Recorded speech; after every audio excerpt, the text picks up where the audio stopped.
So growing up, I grew up in a farm family where we worked hard, certainly cared for, and I know my parents loved me.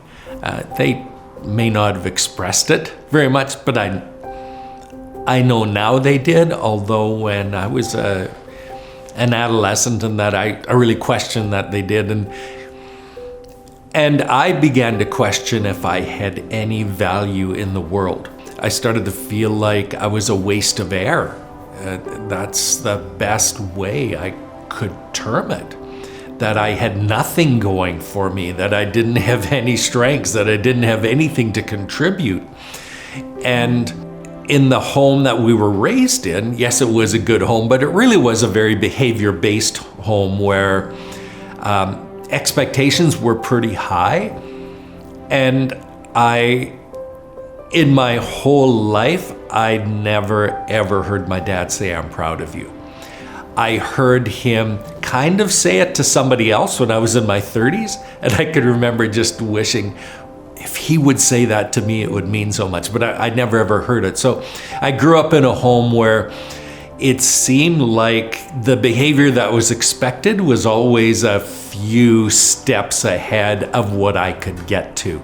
And as a result, when I was 15, 16, I began to do things that I was not proud of, and in that I would drink with friends and never let my parents know about it, of course, and just be acting in a way I knew wasn't right, and it really wasn't me, but I was doing it to try and fit in. But when I was 16 years old, and it was right around Easter, and my parents were on a very rare holiday. I only remember my parents ever taking 3 holidays in their lives, and this was one of them. And they were gone to Eastern Canada for a couple of weeks, and it just so happened in Saskatchewan we had Easter exams. It was right at that time, and boy, I was not doing well in my exams.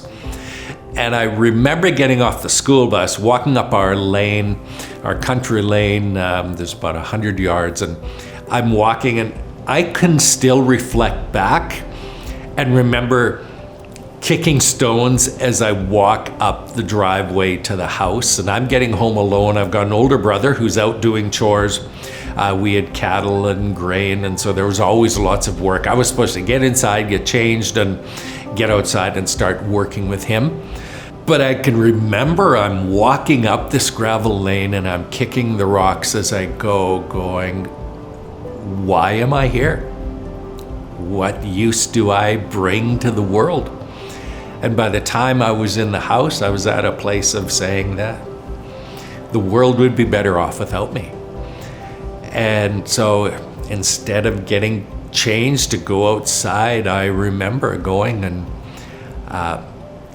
getting my brother's .30-06 hunting rifle off the gun rack and sitting on my bed, and I remember staring down at this gun, and I can still, if I close my eyes, I can still picture the cold blue steel of that rifle, being moments from turning it towards me, but something inside saying, don't do it.